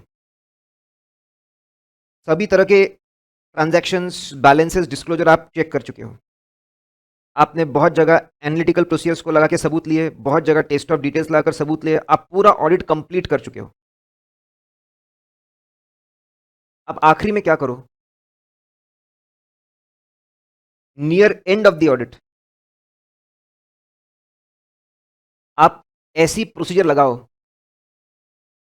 ताकि आप ये चेक कर सको कि आपके कंक्लूजन, आपकी चेकिंग सही लग रही है ना, सब सही लग रहा है ना सर। कैसे करेंगे? हमारे बॉस हमसे करवाते थे, हमारे बॉस के स्टैंडर्ड इंस्ट्रक्शन थे, जैसे ही ऑडिट कंप्लीट हो गया, ठीक है, पहले कॉलम में डालो अकाउंट हेडिंग्स, जो ब्रॉड अकाउंट हेडिंग्स है। दूसरे कॉलम में डालो पिछले साल का डेटा, ऑडिटेड डेटा। अगले कॉलम में डालो इस साल का ऑडिटेड डेटा जिसपे तुम ऑडिट कर चुके हो। इनकम एक्सपेंस एसेट लायबिलिटी के नाम, पिछले साल का डेटा, करंट ईयर का डेटा। हर रो में निकालो, हर आइटम के लिए परसेंटेज चेंज कितना हुआ है। अगर परसेंटेज परसेंटेज चेंज कितना है वो निकालो। जहां ठीक है, और फिर बाजू के कॉलम में लिखो कि भाई जो भी आपको परसेंटेज, जहां पर भी आपको परसेंटेज चेंज दिख रहा है थोड़े से अच्छे खासे 5% उसके ऊपर, क्या ये परसेंटेज चेंज जो आपको मिल रहा है, ठीक है, ये आपके ऑडिट फाइल से मैच होता है क्या? Corroborate, is it giving you corroborative evidence? Sir मतलब आपको दिख रहा है सेल्स 10% से बढ़ गया और सेल्स के ऑडिट फाइल में एग्जैक्टली लिखा हुआ है कि इस बार नए प्रोडक्ट्स लॉन्च हुए हैं, अच्छी लॉन्चिंग हुई है, लोगों को मजा आ रहा है और सेल बढ़ा है। वाओ! मैंने ओवरऑल कंपैरिजन किया, वो कंपैरिजन जो मुझे एनालिसिस दे रहा है, it is corroborating, it is supporting evidence which is existing in my sales file. Great, मन में विश्वास पैदा हुआ, सही लग रहा है। आखिरी में जाकर ओवरऑल बेसिस पे सारी चीजें कंपेयर करो और आपको जो परसेंटेज चेंज दिख रहे हैं वो वैसे ही परसेंटेज दिख रहे हैं जैसे तुम्हारे फाइल में लिखा हुआ है। It is corroborating, it is supporting evidence which is present in your audit files. वो कोरैबोरेट कर रहे हैं, सपोर्ट कर रहे हैं एविडेंस को जो तुम्हारे ऑडिट फाइल में मौजूद है। इससे ठंडक मिलती है दिल में, सब सही है, सब सही है। इससे ऑडिटर कॉन्फिडेंट महसूस करता है और फिर 56 इंच के सीने से कंक्लूजन बनाता है। Hence proved financial statements give true and fair view. अगर चीजें मैच हो गई तो मजा आ जाता है, लेकिन अगर यहां पे मैच नहीं हुई, सेल डिक्लाइनिंग दिख रहा है और मेरे फाइल में लिखा हुआ है सेल बढ़ना चाहिए था, झोल है, झोल है, कुछ तो गड़बड़ है, कुछ तो गड़बड़ है, इस एरिया में रिस्क है। कभी कभी ये आखिरी कंपैरिजन में कुछ तो गड़बड़े मिल जाता है, झोल है। May identify previously unidentify risk of material misstatement, कुछ तो गड़बड़ है, इस एरिया में रिस्क दिख रहा है, इस एरिया की रिस्क को बढ़ा। फर्दर प्लान ऑडिट प्रोसीजर्स, और ऑडिट प्रोसीजर लगा, नहीं नहीं बॉस बोलेगा रुको, मैं ऑडिट को फाइनलाइज नहीं कर रहा हूं। पहले मेरी टीम और एक हफ्ता सेल्स और कुछ एरियाज को चेक करेगी क्योंकि उसमें कुछ गड़बड़ नजर आ रहा है, उसमें कुछ गड़बड़ नजर आ रहा है, पहले उसकी चेकिंग होगी, ठीक है, और उसकी चेकिंग होगी, उसके बाद हम चीजें फाइनलाइज करेंगे। हो सकता है आपको रिस्की एरिया दिखे, रिस्क बढ़ानी पड़े और ऑडिट प्रोसीजर लगानी पड़े। ये जो आखिरी में ओवरऑल कंपैरिजन है ना, ये प्लानिंग स्टेज से मैच करता है। यस, प्लानिंग स्टेज पे भी मैं पिछले सालों से कंपेयर करता हूं ये समझने के लिए कि न्यू डेवलपमेंट्स क्या है, कहां पे सेल बढ़ा है, कहां पे इनकम बढ़ी है, कहां पे एक्सपेंस बढ़ा है, कहां पे एसेट बढ़ी है, कहां पे लाइबिलिटी। और यहां पर भी मैं कंपेयर करता हूं पिछले साल से, दोनों में एक फर्क है। प्लानिंग स्टेज पे मैं अनऑडिटेड डेटा को पिछले साल से कंपेयर करता हूं, आखिरी में मैं ऑडिटेड डेटा को पिछले साल से कंपेयर करता हूं देखने के लिए is it corroborating, is it matching the evidence which I am having in my audit files. तो हर ऑडिटर के लिए जरूरी है आखिरी में ओवरऑल कंक्लूजन चेक करने के लिए एनालिटिकल प्रोसेस को प्लान करें, ओवरऑल कंपैरिजन करें और देखे अगर कोरैबोरेटिव एविडेंस मिल रहा है तो दिल खुश हो जाएगा। कभी कभी ये कोरैबोरेट नहीं होगा, कॉन्ट्राडिक्ट होगा, तो उस एरिया की रिस्क को बढ़ाना पड़ेगा, ऑडिट प्रोसेस को लगाना पड़ेगा और देखना पड़ेगा कि कुछ गड़बड़ है क्या। और ये कंपैरिजन प्लानिंग स्टेज से मैच होता है, वहां पे अनऑडिटेड डेटा को मैच करते हैं, यहां पे ऑडिटेड डेटा को मैच करते हैं। Last thing, then we go on break. Last two things actually, let's C.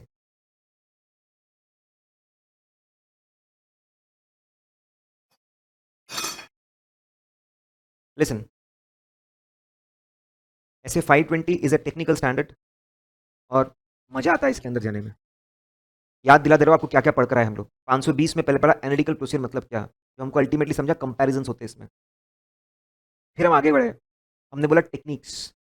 Techniques में बेसिकली वो आपसे कॉन्सेप्चुअल डिस्कशन कर रहे हैं, स्ट्रक्चरल मॉडलिंग यूज करो, ग्राफ इक्वेशंस बनाओ, ट्रेंड एनालिसिस यूज करो, पिछले साल से कंपैरिजन हमको भी पता है, एनालिसिस रेशियो बनाओ, ठीक है हम बोला पता है, रीजनेबलनेस हमको पता है, एक्सपेक्टेड वैल्यूज निकाल के कंपेयर करना, एक्सपेक्टेड वैल्यूज भी निकाल सकते हो, एक्सपेक्टेड रेशियोज भी निकाल सकते हो। 3 स्टेज में यूज करते हैं इसको, प्लानिंग स्टेज में चीजों को समझने के लिए, दूसरों से कंपेयर करके समझते, पिछले साल से कंपेयर करके समझते, प्लानिंग के बाद ट्रांजैक्शन बैलेंस डिस्क्लोजर के सबूत इकट्ठा करने के लिए, उसको हम बोलते हैं सब्सटैंटिव एनालिटिकल प्रोसीजर। लेकिन अगर आपको इसको यूज करना है as a substantive analytical procedure, 4 steps लगाने पड़ते हैं। पहले देखना पड़ता है is it suitable for the area and assertion, reliable data लेना पड़ता है, एक्सपेक्टेड वैल्यूज निकालनी पड़ती है, कंपैरिजन, सुटेबल है कि नहीं विराट बताएगा, डेटा रिलायबल है कि नहीं सीनियर एनसीसी कैडेट बताएंगे, इन्वेस्टिगेट कैसे करना इंक्वायरी से, और अगर मजा नहीं आए तो अदर प्रोसीजर लगाना। आखिरी में ओवरऑल कंक्लूजन के लिए हमको एनालिटिकल प्रोसीजर डिजाइन करनी चाहिए, तय करनी चाहिए, लगानी चाहिए। बहुत बार कोलैबोरेटिव एविडेंस देगा, कभी कभी कॉन्ट्रडिक्टरी भी देगा, तो आंखें खुलेगी और मेहनत करो। नाउ एनालिटिकल प्रोसीजर इन पीएसयू। पीएसयू मतलब पब्लिक सेक्टर यूनिट, मतलब गवर्नमेंट एंटिटी। ये क्या लिखा है, government, government departments, government departments, government entities की सोच ही अलग है। गवर्नमेंट की बहुत सारी एंटिटीज प्रॉफिट के लिए नहीं बनी है, सोसाइटी को सर्विसेज देने के लिए बनी है। उनका बेसिक ऑब्जेक्टिव ही अलग है। हाँ प्रॉफिट कमाते हैं वो लोग, लेकिन बेसिक ऑब्जेक्टिव सोसाइटी को कुछ देना, उनके लिए कुछ करना, ये उनका ऑब्जेक्टिव है। उनका अप्रोच ही अलग है, उनकी पॉलिसीज ही अलग होती है, अकाउंटिंग की तरीके भी अलग हो जाते हैं। एग्जाम्पल है कैपिटल नेचर एक्सपेंडिचर में भी डेबिटेड टू पीएनएल। सोसाइटी के लिए बहुत सारा खर्चा करते जाते हैं, कभी कभी प्राइवेट प्रॉपर्टी पे रोड कंस्ट्रक्ट करके दे देते हैं कनेक्टिविटी को इंप्रूव करने के लिए, घरों में मीटर लगवा देते हैं लोगों को फायदा पहुंचाने के लिए।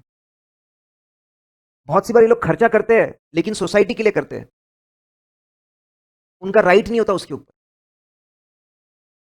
कैपिटल नेचर एक्सपेंडिचर बहुत बार करते हैं लेकिन सोसाइटी के लिए, पीएनएल में डेबिट मारना पड़ता है। तो इनका कहना है कि इनके ऑब्जेक्टिव अलग है, इनका अप्रोच अलग है, तो इनकी अकाउंटिंग की पॉलिसीज भी अलग होती है। बहुत सी बार खर्चा करते हैं कैपिटल नेचर का, लेकिन क्योंकि सोसाइटी के लिए था, उनका खुद का कंट्रोल नहीं है वो खर्चों पे, तो उसको पीएनएल में डेबिट करना पड़ता है।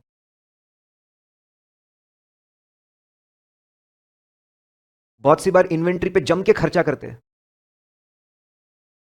लेकिन ये खर्चा भी ठीक है, मतलब सोसाइटी के लिए बहुत सारी इन्वेंट्री जमा करके रखते हैं, जैसे रेंटल एक्सपेंसेस है, बहुत खर्चा किया इन्वेंट्री के लिए, रेंटल एक्सपेंस, बहुत सारी चीजें, ताकि फ्लड्स वर्ड्स में काम आ सके। इससे इन्वेंट्री की वैल्यू कुछ बढ़ती नहीं है, उसको भी पीएनएल में डेबिट मारना पड़ता है। आप पढ़ चुके हो ना, इन्वेंट्री में rental expenses, cost of inventory नहीं बनता। ऐसे बहुत सारे खर्चे लोग करते हैं। तो आपको समझाना है पीएसयूज के ओवरऑल ऑब्जेक्टिव्स, अप्रोच अलग होती है, उनके काम करने का तरीका अलग होता है, उनकी अकाउंटिंग पॉलिसीज अलग होती है। बहुत सी बार खर्चा करके भी आपको कैपिटलाइजेशन ऑफ एसेट नहीं दिखेगा, पीएनएल में डेबिट्स मिलेंगे। खर्चा करके भी इन्वेंट्री की वैल्यू नहीं बढ़ेगी, पीएनएल में डेबिट्स मिलेंगे। इस वजह से उनकी प्रॉफिटेबिलिटी अलग होती है और प्राइवेट सेक्टर के एंटिटीज की प्रॉफिटेबिलिटी अलग होती है। ये समझाया जा रहा है। Traditional relationship doesn't exist in business entity. We can see direct relationship between revenue and expenditure, but because of reasons given above, such relationship may not exist in PSU. मतलब सर, एक प्राइवेट एंटिटी में जब capital expenditure होता है, बहुत सारा inventory पे खर्चा होता है, तो आपको दिखता है कि आने वाले सालों में सेल्स बढ़ रहा है, आने वाले सालों में प्रॉफिटेबिलिटी बढ़ रही है। यहां ऐसा नहीं दिखेगा आपको। आपको ऐसा, ठीक है, यहां नहीं मिलने वाला। उनकी प्रॉफिटेबिलिटी, उनकी ग्रोथ अलग रहेगी, यहां पे ग्रोथ अलग रहेगी। उनकी प्रॉफिटेबिलिटी अलग रहेगी, प्राइवेट सेक्टर की प्रॉफिटेबिलिटी अलग रहेगी। पीएसयूज में हाई-फाई सॉफ्टवेयर भी नहीं होते कि बहुत प्यारा डेटा मेंटेन करके, कंपाइल करके आपको मिल गया। कि पूरे गवर्नमेंट सेक्टर का डेटा आपको मिल गया इतने आसानी से, ये भी नहीं होता। तो समझा रहे हैं, उनका ऑब्जेक्टिव अलग है, उनके अप्रोच अलग है, उनकी सोच अलग है, वहाँ पे रिलेशनशिप्स अलग है। वहाँ पे आपको खर्चा करने के बाद में भी, कैपिटल एक्सपेंडिचर करने के बाद भी आपको फिक्स एसेट नहीं दिखेंगे, प्रॉफिटेबिलिटी नहीं दिखेगी। वो लोग डेटा भी बराबर मेंटेन नहीं करते, कंपनी का भी नहीं, पूरे सेक्टर का भी नहीं। ये 3 पॉइंट बता रहे हैं कि आप गवर्नमेंट के रेशियोज प्राइवेट के रेशियो से कंपेयर ना करें। ये बता रहे हैं, ये 3 पॉइंट बता रहे हैं, नो डायरेक्ट कंपैरिजन।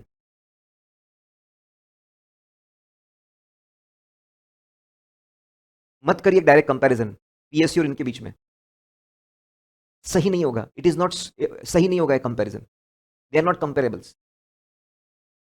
सम रिलेशनशिप में भी रिलेवेंट, लेकिन कुछ कुछ रिलेशनशिप कहीं कहीं पे चलेगा।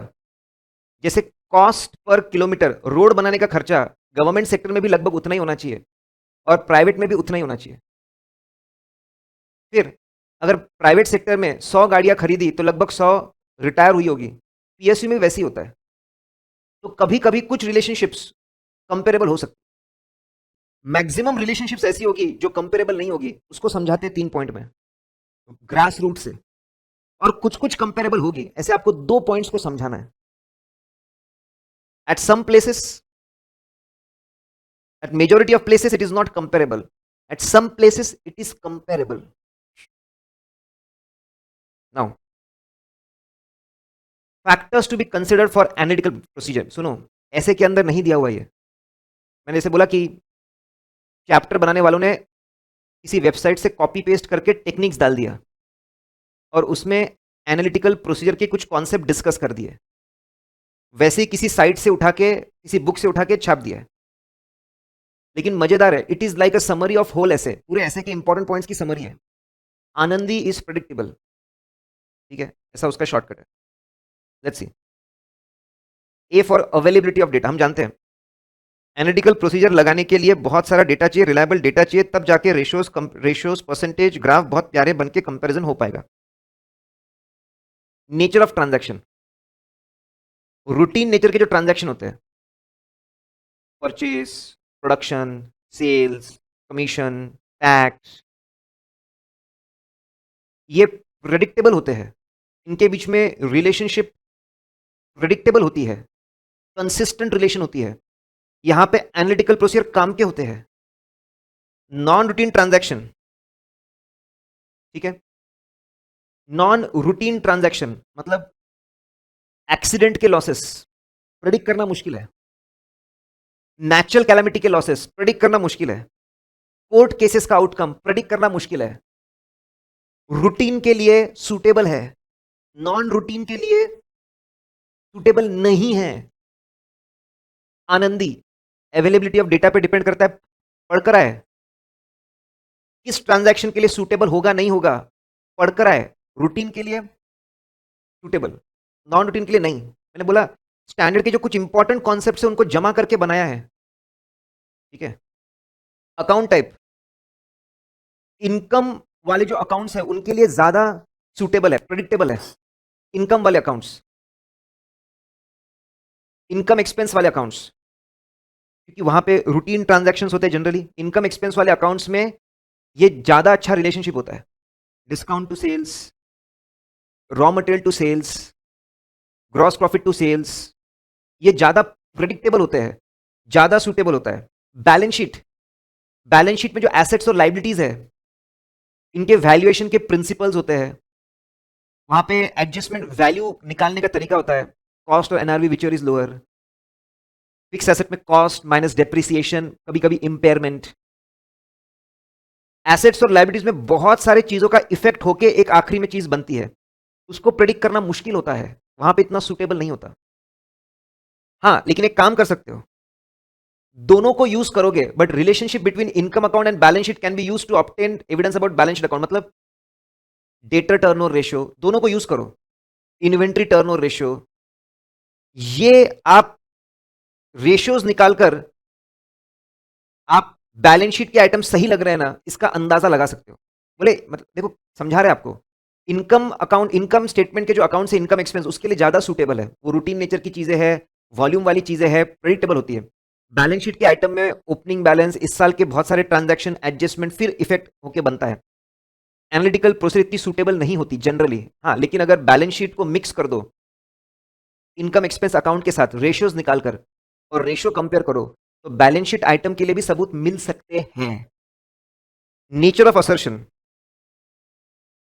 अमाउंट कंप्लीट लग रहा है ना, वैल्यूएशन सही लग रहा है ना, कंप्लीटनेस, वैल्यूएशन, मोटा मोटी अमाउंट सही लग रहा है ना, टोटलिटी में चीजें कंप्लीट लग रही है ना, इसके लिए बड़े काम की चीज है। लेकिन आप बोलोगे कि ओनरशिप चेक कर दो, ओनरशिप चेक नहीं हो सकती एनालिटिकल प्रोसेस से ना, ओनरशिप चेक नहीं हो सकती, नॉट पॉसिबल, ये ना हो पाएगा, ओनरशिप चेक नहीं कर पाएंगे।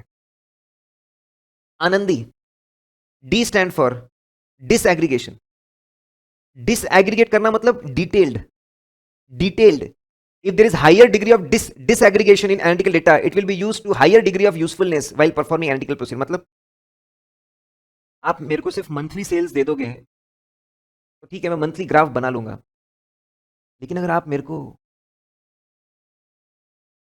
मंथली सेल्स के और ब्रेकअप दोगे, प्रोडक्ट वाइज सेल्स, वाओ, हर प्रोडक्ट का अलग अलग ग्राफ निकालूंगा, ब्रांच वाइज सेल्स, ग्रेट, हर ब्रांच का अलग अलग ग्राफ निकालूंगा। अगर मुझे और डिटेल्ड डेटा दोगे, डिसएग्रीगेटेड डेटा दोगे, तो बहुत मजा आएगा एनालिटिकल प्रोसीजर में। इनहेरेंट रिस्क, चलो ये ऐसे खत्म करके मैं आपको रिस्क बता ही दूंगा, ब्रेक लेते उसके बाद बता दूंगा। यहां पे इतना समझो, सिर्फ जहां पे रिस्क ज्यादा होगी ना, जहां रिस्क ज्यादा होगी, हम पढ़कर आए, जहां रिस्क कम है ना, एयर कंडीशन चेंबर में बैठ के डेटा डेटा खेल लो, डेटा डेटा खेल लो, चलता है। लेकिन जहां पे रिस्क बढ़ जाएगी ना, सिर्फ डेटा डेटा नहीं चलेगा, मैदान में उतर, धूप में जा, लोगों से बातचीत कर, रिकॉर्ड्स देख, गोडाउन देख, फैक्ट्री देख, लैबोरेटरी देख, ट्रक देख, डिस्पैच देख, सब देखना पड़ेगा तेरे को, देखना पड़ेगा सब। रिस्क बढ़ जाती है तो मैदान में उतरना पड़ता है। प्रिडिक्टेबल, ये तो हम पढ़कर आए, जितना रिलेशनशिप प्रिडिक्टेबल होगा, जितना मैं कॉन्फिडेंटली बोल सकता हूँ, इतना डिस्काउंट रहता है ऑफिशियल, इतना कमीशन होता है, इतना जीएसटी होता है, इतना रॉ मटेरियल कॉस्ट लगता है, जितना कॉन्फिडेंटली मैं रिलेशनशिप्स को बोल पाऊंगा, वहां पे मैं एनालिटिकल प्रोसीजर को ज्यादा यूज कर पाऊंगा। आनंदी is predictable, availability of data, transactions, nature of transaction, routine non routine, account type में income versus balance sheet, nature of assertion, completeness, valuation, disaggregation of data, inherent risk, predictable. ठीक है।